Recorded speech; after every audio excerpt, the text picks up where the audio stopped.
कंचनपुर गांव में भगवान विष्णु का एक मंदिर था।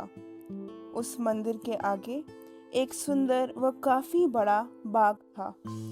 वहीं एक छोटी सी कुटिया में बाग का माली गोविंद अपनी पत्नी रामा के साथ रहता था। गोविंद सारे दिन बाग की देखभाल करता, पेड़ों को पानी देता था। रामा घर का काम करती थी। घर का काम समाप्त होने के बाद वह अपनी कुटिया में कभी मंदिर में जाकर भगवान विष्णु के भजन गाया करती थी। एक दिन वह अपनी कुटिया के बाहर एक पेड़ के नीचे बैठी भजन गा रही थी। तभी उसे एक मोर दिखाई दिया के आसपास घूम रहा था और अपने पंख फैलाकर नाच रहा था। रामा ने मोर नाचते देखा तो उसे बहुत अच्छा लगा। जब तक वह भजन गाती रही, मोर वहीं घूमता रहा। उसके बाद वह कहीं चला गया।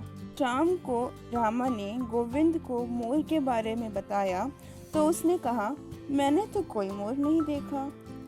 अगले दिन भी जब रामा भजन गाने बैठी तो वह मोर आ गया और भजन सुनकर नाचता रहा, फिर चला गया। रामा भजन समाप्त होने पर उसे ढूंढती रही, लेकिन वह मोर कहीं नजर नहीं आया।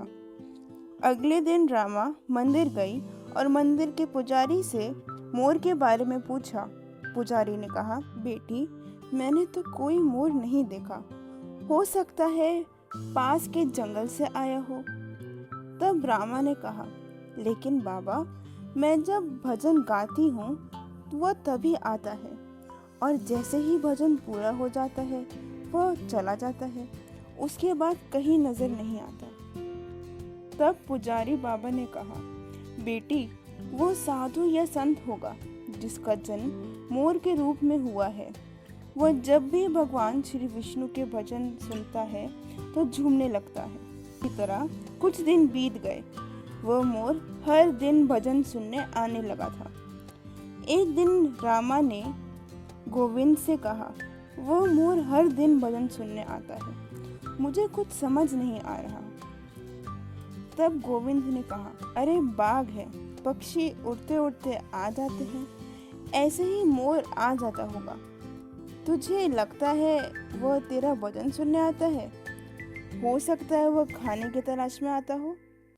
अगले दिन जब वह मोर आया तो रामा ने बीच में ही भजन गाना बंद कर दिया और मोर के सामने जाकर बैठ गई। उसे देखकर मोर जाने लगा। तब रामा ने कहा, हे पक्षी राज मयूर, तुम साधारण मयूर नहीं हो। मैं तुम्हारे बारे में जानना चाहती हूँ, तुम कौन हो? यह सुनकर मोर रोने लगा। उसने इंसान की आवाज में कहा, माता, मैं पिछले जन्म में एक शिकारी था।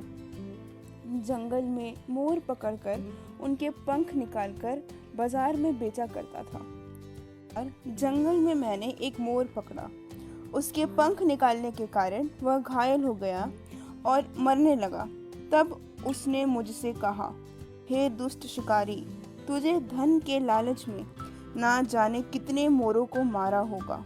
हमारे पंख निकालने के कारण जो कष्ट हमें होता है वह तू कभी नहीं समझ सकता।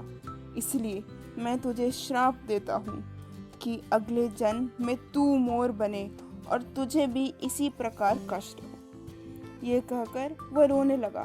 तब रामा ने पूछा, तुमने जो किया उसकी सजा तो तुम्हें मिल रही है, लेकिन तुम इंसान की तरह कैसे बोल लेते हो और इस श्राप से तुम्हें कैसे मुक्ति मिल सकती है? तब उस मोर ने कहा, आज जब कोई मेरे पंख निकालता है तो मुझे बहुत दर्द होता है, लेकिन इन कष्टों को सहते हुए जब से मेरा जन्म हुआ है मैंने श्री हरि विष्णु नाम का जप शुरू कर दिया। इस जाप के कारण मेरे कष्ट कम हो गए। को भजन गाते देखकर मेरा मन नाचने को बेचैन हो जाता है।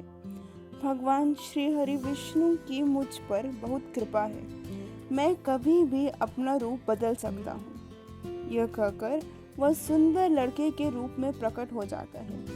उसे देखकर रामा बहुत खुश होती है और पूछती है, किंतु तुम किसी और को क्यों नहीं दिखाई देते?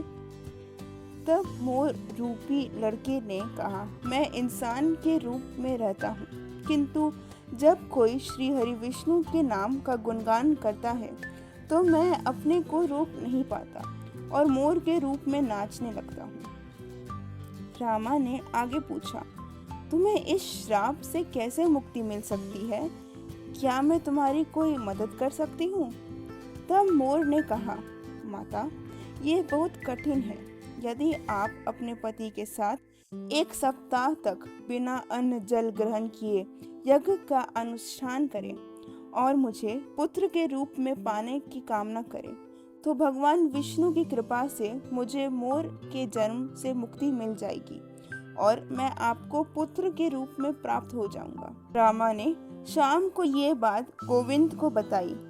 गोविंद ने मंदिर के पुजारी से बात की और यज्ञ का अनुष्ठान किया। 7 दिन लगातार यज्ञ चलता रहा। 7वें दिन यज्ञ की अंतिम आहुति के साथ मोर ने अपने प्राण त्याग दिए और 9 महीने बाद रामा के गर्भ से एक तेजस्वी बालक के रूप में जन्म लिया। भगवान विष्णु की कृपा से हर प्राणी को कष्टों से मुक्ति मिल जाती है। धन्यवाद।